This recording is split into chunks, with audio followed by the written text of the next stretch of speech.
Hola, espero encontrarte con bien y que este domingo la hayas pasado en familia. Y quiero nuevamente agradecerte y a todas las personas que han seguido estos estudios, que los han compartido, que les han dado un like. Te felicito. Los mensajes que me han enviado me motivan a seguir hasta el último capítulo de Hechos. Y probablemente sigamos, probablemente no lo sé. Pero te pido, Dios, hoy por las personas que están enfrentando un problema de salud en México y el mundo. Sanidad para nuestras familias. Mi amigo Preston, lo ponemos en tus manos, y todas aquellas personas que están enfrentando el COVID. Y ya estamos en el comienzo de la travesía de Pablo hasta Roma. Probablemente no viajaría en primera clase, pero de que llegaría a Roma, sin lugar a dudas, cumpliría el propósito. Hechos, de Jerusalén a Roma, el Evangelio. Recordemos que en Hechos 21 hablamos de cómo profetas advirtieron que no subiera para Jerusalén. Sin embargo, Pablo se presentó y, a pesar de cumplir con las tradiciones de los judíos, ya le reconocían por sus viajes misioneros, que fueron 20 años de viajes, y de hablar en Cristo y la resurrección de Jesús y el tercer día para salvación de los pecados.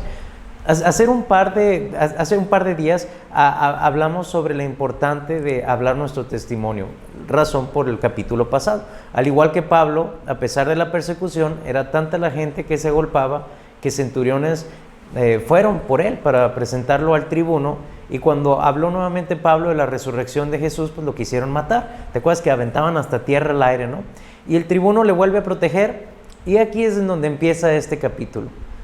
Entonces Pablo miró fijamente al concilio y les dijo: hermanos, con toda conciencia he vivido delante de Dios hasta el día de hoy.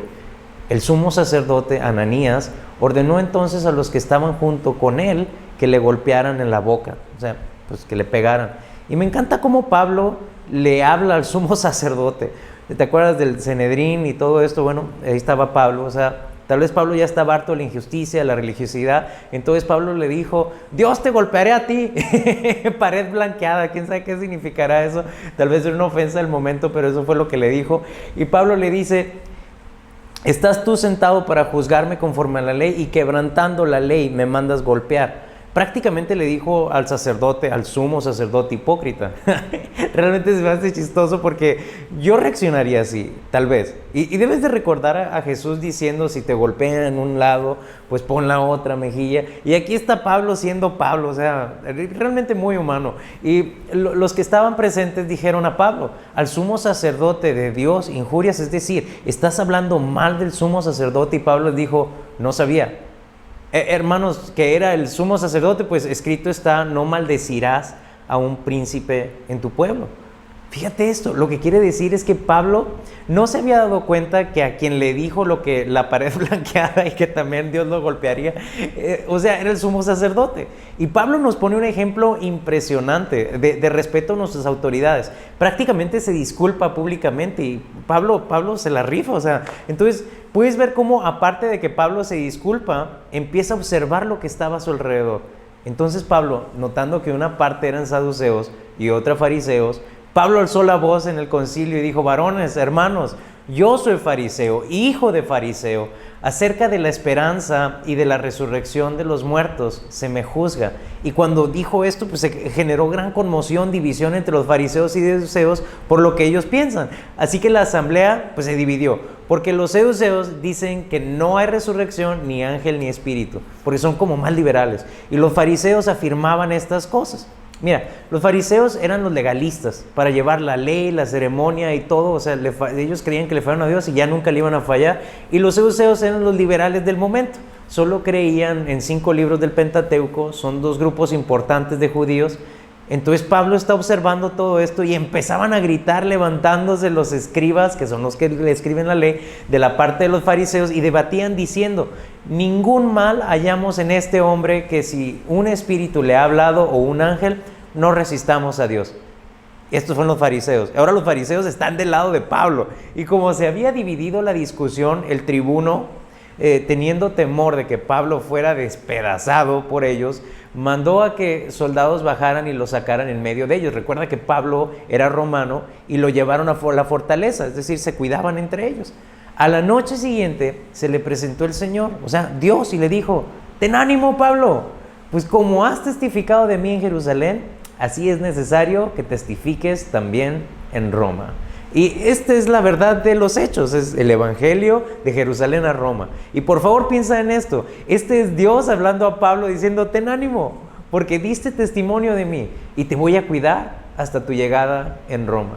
Piensa, está en Jerusalén, está en una prisión, es más, está en la misma prisión donde estuvo Pedro. Recordarás que un ángel lo sacó, también muy chistoso porque para Pedro fue como si fuera un sueño, pero Pablo se iba a mantener como prisionero hasta su muerte de este momento. Pero bueno, cuando llegó el día, algunos de los judíos tramaron un complot y ya sabes cómo eran, medios enfadosos, y se juraron bajo maldición diciendo que no comerían nada ni beberían hasta que hubieran matado a Pablo. Y eran más de 40 los que habían hecho este juramento. Imagínate, 40 personas te quieren matar y no van a comer hasta que lo logren. Había más de 40 dispuestos a no comer hasta que lo mataran. Y lo peor es que eran los principales sacerdotes y ancianos, y a lo que dijeron, nosotros nos hemos jurado bajo maldición a no comer nada hasta que hayamos matado a Pablo. Estos eran los religiosos. Ahora pues, nosotros con el concilio diremos al tribuno, a los romanos, que lo traiga mañana ante nosotros como si quisiéramos saber alguna cosa más de él, a ver qué le sacamos, y estaremos listos para matarlo antes de que llegue. Estos eran los líderes religiosos judíos. Pero bueno, el hijo de la hermana de Pablo, escucha esto, oyó hablar de los celos, fue y entró a la fortaleza y le dijo a Pablo, más Pablo le habló a unos centuriones y dijo, lleven a este joven ante el tribuno porque tiene un aviso que darle. Y a mí se me hace tan hermoso este pasaje porque yo tengo mi hermana y tengo un sobrino y no hay nada que compare el amor que tengo por mi sobrino. Aquí están ellos, la hermana y el sobrino ayudando a Pablo, y piensa, es la primera vez que se habla de la familia de Pablo, la familia cercana de Pablo, y tenía una hermana y un sobrino. Y el tribuno le tomó de la mano y se retiró aparte y le preguntó, ¿qué es lo que me quieres decir? Y el joven le dijo, los judíos se han puesto de acuerdo de rogarte que mañana lleves a Pablo ante el concilio, al Sanedrín, como si quisieran preguntarle algo, más cierto, pues le van a hacer daño. Pero el joven les dijo, no les creas, porque más de 40 hombres le quieren matar, los cuales han jurado bajo maldición a no comer ni beber hasta que hayan matado a Pablo. Ahora están listos y esperando pues cumplir su promesa. Entonces el tribuno despidió al joven y le dijo que no le dijera a nadie que le había dado aviso de esto. Y Pablo es enviado, pero tenemos que analizar la providencia de Dios. Así que llamaron a 2 centuriones y mandó a que prepararan a la hora tercera, a las 9 de la noche, 200 soldados, 70 jinetes, 200 lanceros, para que fueran hasta Cesarea, que prepararan caballos en donde pudieran poner a Pablo y llevarlo a salvo con Félix, el gobernador. El tribuno escribió una carta que decía más o menos así: Claudio Lisias, o sea, él, al excelentísimo gobernador Félix, saludos. Este hombre aprendido por los judíos y que iban ellos a matar, lo liberé acudiendo con la tropa. Habiendo sabido que era ciudadano romano y queriendo saber la causa por que le acusaban, le llevé al concilio de ellos.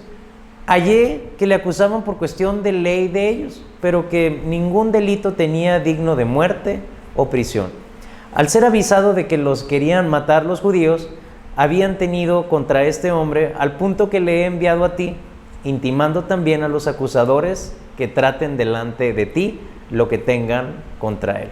Pásala bien. Esto era lo que decía la carta que estaban mandando para con el emperador. Así que los soldados tomaron a Pablo como se les ordenó, le llevaron de noche para Antípatris, y al día siguiente, dejando los jinetes que fueron con él, volvieron a la fortaleza. Y cuando llegaron a Cesarea, dieron la carta al gobernador, presentaron también a Pablo delante de él, y el gobernador leía la carta, preguntó de qué provincia era, y habiendo entendido que era de Sicilia, le dijo, bueno, te voy a oír cuando vengan tus acusadores. Así que mandó que custodiaran en el pretorio de Herodes, ahí tenían a Pablo, ¿no? Y aquí termina el capítulo, pero creo que una de las cosas más importantes de este capítulo que vamos a ver es que a pesar de la persecución, Dios iba a utilizar al imperio romano, a todo un ejército completo para cuidar a Pablo de gente realmente muy religiosa. Estos eran los gachos, ¿no? Imagínate personas diciendo, no vamos a comer hasta que lo matemos. Y estos eran los religiosos del momento, se supone que eran los sabios, los ancianos, el Sanedrín, los que escribían y explicaban la ley, pero Pablo tuvo gracia para con la autoridad y siempre defendió lo justo, o sea, él estaba ahí defendiendo lo correcto. Creo que la vida nos llevará por momentos como este, donde tengamos un encuentro tan cercano con Dios. ¿Y sabes qué me apasiona? Saber que Dios le promete que llegaría hasta Roma, es decir, cumplir su propósito. Para Pedro fue un milagro, tal vez para salir de la cárcel, pero para Pablo fue un cuidado de providencia del amor de Dios permanecer en la cárcel. Imagínate, qué tranquilidad, tal vez volteando a ver todo el ejército y cuidándote, pero qué mejor que Dios te diga, llegarás y cumplirás tu propósito. Llevar el evangelio de Jerusalén hasta Roma. Y esta es la voluntad de Dios.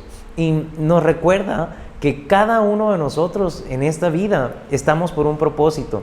¿Y sabes qué? Ten ánimo, lo vas a cumplir, está en su voluntad. No te desanimes, no importa qué tan difícil se vea la situación, Dios es con nosotros, ánimo, que llegaremos a cumplir nuestro propósito. Levanta tu mirada y Dios levanta una nueva generación de evangelistas, jóvenes sin miedo al hablar tu palabra, que sepan cumplir tu propósito a pesar de nuestra humanidad. Ayúdanos a reconocer nuestros errores, así como Pablo también lo hizo. Y mi Dios, ponemos a este México tan hermoso en tus manos.